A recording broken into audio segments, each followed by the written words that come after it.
planet Vegeta, 5 years before its destruction by the hands of Frieza. And it's around the time where a young Saiyan named BROLY is getting ready to be exiled from planet Vegeta and sent to a barren planet called Vampa. This was due to King Vegeta being jealous of BROLY's potential being higher than his own son. But in a last-ditch effort to save his son, Paragas was able to interfere, as he does change the course of BROLY's pod to another planet that's not on Frieza's radar or the Saiyans, which leads him to the planet called Earth. But this decision to save his son's life cost him his own life, as Paragas did betray the orders of the king, so he is executed by the king himself. So BROLY's pod lands on Earth on Mount Paozu, to where he was eventually found by Gohan, with him taking in the Saiyan and raising him like his own son. As this is where our story begins, to what if BROLY was sent to Earth. We continue our story with Grandpa Gohan doing his best to raise BROLY, as BROLY was a bit of a rowdy child but nothing too hard for Gohan to handle. Until one night during the full moon, BROLY transforms into a great ape. And to pretty much save the whole story of Dragon Ball without BROLY destroying everything, we're gonna say that Gohan manages to stop BROLY. When he realized that the moon was the reason that caused him to transform, Grandpa Gohan simply just blows up the moon. So this story of Dragon Ball is gonna have no moon. Hopefully that won't cause any problems. But as time passed, BROLY has gotten older, to the point where he was able to speak and tell Gohan his origin. He remembers that he's from another planet and that he was sent here. Originally he was supposed to be sent somewhere else, but his father changed the coordinates of his pod. But that's pretty much all he knows, as he was really young at the time and it wasn't much said. And Gohan is glad to know the origins of BROLY, but now that he's been sent to Earth, he's gonna treat him and raise him like an Earthling. Some more time has passed to where another pod has crashed into the Earth. And in fact it landed in the same area that BROLY has landed, to where Grandpa Gohan and BROLY find another baby, and they see that the baby has a tail just like BROLY, which means that he's from the same planet as BROLY. But Gohan decided to also take this baby in and naming him Goku. But Goku was a different case for them, as Goku was completely wild and rowdy, even more than BROLY. And his rowdiness was an issue, as for one day while they're hiking on the cliff, Goku picks a fight with BROLY and they both fall off the cliff. BROLY was able to catch himself on the edge of the cliff, but Goku was unfortunate as he fell down and hit his head. With this happening, this made Goku a more happy child, but making him lose all his memories of his past life. As after this incident, life would be peaceful for them. They both learn and train under Gohan, with him teaching them of what he learned throughout his life. But they will also train with each other. BROLY is vastly more powerful than Goku, so Goku trains hard to catch up to his strength. But in BROLY's case, his training is actually way different. Instead of working on getting physically stronger, he's working on getting mentally stronger. As growing up, he has been getting a lot of raging outbursts. And with Gohan realizing this, he makes BROLY to train more with his emotions and keeping them under control, as it seems like his emotions are key to controlling his powers. We then enter a time skip to where Bulma originally arrives, with the only difference being that Grandpa Gohan is alive and that there's another kid with a tail. And after their whole encounterment, Bulma was able to persuade Gohan to giving her the 4-star Dragon Ball and taking Goku and BROLY on to an adventure to collect all 7 Dragon Balls. And with Goku being way stronger than what he was, and with BROLY already being strong, Dragon Ball is actually very easy for them. The two of them easily take down Pilaf, and they even meet Master Roshi, which means they eventually train under him. And they also even got to meet Krillin. But even training under Roshi, he can't really teach them anything. He could teach them such as in technique and strategy, but as for growing stronger, they already surpassed him in that. All he could really do is have them spar against each other, cause that's pretty much the best way for them to get stronger. And when they enter their first tournament, they completely wash everyone in the tournament. And Goku even won against Jackie Chun in his fight.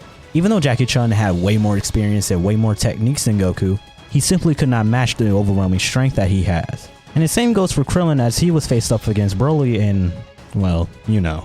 But this all leads to the final round, Goku versus BROLY. Now this is an interesting fight for both of them, as BROLY is known for being the stronger of the two of them. So Goku isn't really counting on pure strength to win against BROLY.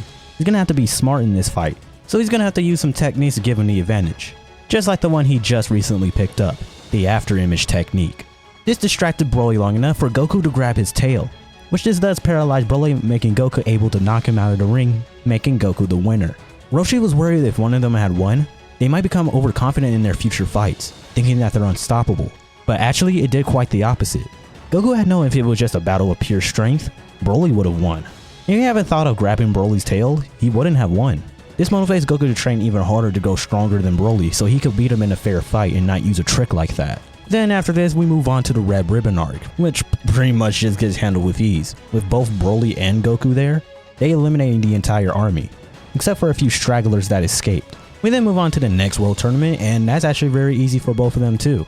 Not even Ten Shannon is a threat to them. So both of them go against each other in the final round, and this time BROLY won. As this time he didn't fall for getting his tail grabbed, as he's been training his tail. Ever since Goku grabbed it in the last tournament and he won that way, he decided to not let that be a weakness again. So he was able to defeat Goku. So after the tournament, they decided to go celebrate and eat at a restaurant. That's when Goku and BROLY forgot their power pole and their Dragon Ball. That's when Krillin decides he can go get it, but Grandpa Gohan intervenes and tells him that he should stay here and celebrate with his friends for the tournament. So he'll be the one to go get it. But then the worst comes to happen, as Grandpa Gohan was attacked by Tambourine, being killed. And the people who found his body were Goku and BROLY. The two of them are sad, but also feel an immense uncontrollable rage, as the building they're in starts shaking. In fact, the entire area they're in starts shaking. Roshi senses this, and he knows that something bad is about to happen, as everyone then rushes in to see that Goku and BROLY are holding Grandpa Gohan's corpse. Both their powers then knocks everyone back. The two of them then start changing, as both of their hair start standing up. And for a second, it looks like Goku's hair turned gold, but it goes back to black. And as for BROLY, it looks like he's about to go berserk, but thanks to all his training he did with his mind, he's able to control it. The both of them have transformed into their wrathful state. Both Goku and BROLY then launch off. As they're in the air, they see Tambourine flying away, and they go after him. And in an instant, BROLY flies through Tambourine, with Goku finishing him off with a Kamehameha. After they kill Tambourine, they see something fall. It's the 4-star Dragon Ball and a list of the tournament contenders. But then Goku and BROLY feel someone else coming. It's Symbol. And easily they take care of him, easily killing him. And after feeling 2 of his children's death, King Piccolo isn't gonna let it stand, as he flies his ship towards where Goku and BROLY are. And once he gets there, he sees that BROLY has killed Drum, and Piccolo sees that he has no choice to fight these 2 kids. He was hoping to get his youth first, but it doesn't seem like it was gonna happen. But even without his youth, he still thinks that he could win. I mean, they're just kids. They can't be that strong, right? But then he soon realizes that they are that strong, as both Goku and BROLY launch a Kamehameha at Piccolo, completely killing him. Everyone arrives, including Ten Shannon and Chaozu, and they see Goku and BROLY. And they see that Goku is able to de-transform and be back to his normal self. But as for BROLY, it seems like he's struggling to do that. Goku helps to calm down BROLY. They see his power then rise up again, but then it drops back down, as he then collapses to the ground. And as some hours gone by, BROLY eventually wakes up. And everyone's glad that he's alright. They never seen that kind of power from either of them. What was that?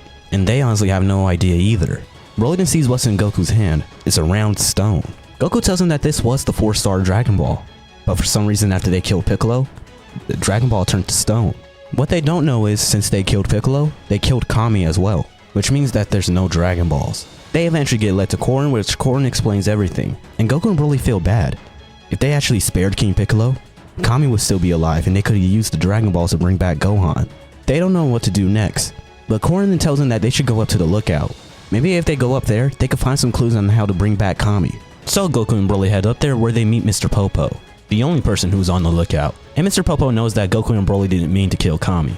Mr. Popo wonders if there really is a way to bring back Kami. Popo doesn't really know much about Kami's origin. In fact, Kami doesn't even know much about his own origin. But Popo does know something though. He knows that Kami came here on a ship, and he knows that it's somewhere around here, which means that Kami is from this planet. They do end up fighting the ship, and they try to put pieces together of what Kami's origin is, or where he came from. Because if they could find where he came from, maybe they have Dragon Balls over there. And the others even help too, such as Bulma, Tien, Yamcha, Chaozu, and even Krillin. But then someone does end up speaking to them telepathically. He says his name is King Kai, and normally he wouldn't do this, but ever since he got word that Kami died, but not only that, he felt 2 tremendous powers on Earth, and one was especially concerning to him. It portrays a potential risk for Earth. He actually felt BROLY's power. You can tell that BROLY has a lot more power within him, but it doesn't seem like he can control it yet. And if that power ever comes out again, he could potentially destroy the Earth. So he gives them an offer. He can locate Kami's planet of origin for them, so that they can bring him back. And in exchange, he wants BROLY to come to his planet so he can help him control that power. He'll even let Goku come too. It seems like he has that similar transformation, but he can control it much better than BROLY. So he can actually assist BROLY in training, and inadvertently he could get stronger too. And both Goku and BROLY accept this, as it is a win-win. They get to go to Kami's planet to find their Dragon Balls, which means that they can wish back Kami and come back here and use the Dragon Balls here to bring back Gohan. So a lot earlier in the story, they plan a trip to go to planet Namek. And with Bulma's help, they immediately rebuild Kami's ship. With the help of her and her father, the ship does get eventually rebuilt. And with the help of King Kai giving Namek's location, they're ready to set off. And the people who are going in is pretty obvious. It's Goku, BROLY, and Bulma. Even Krillin and Master Roshi decided to tag along too.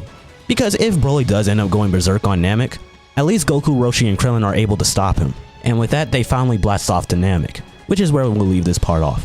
What do you guys think of this what if part? And do you want to see more? If you do, leave a like on the video and subscribe to the channel. It supports me and it supports the channel. Show me that you want to see more what ifs. Thank you guys for watching. I'm DBZ Anarchy, and I'll see you guys in the next video.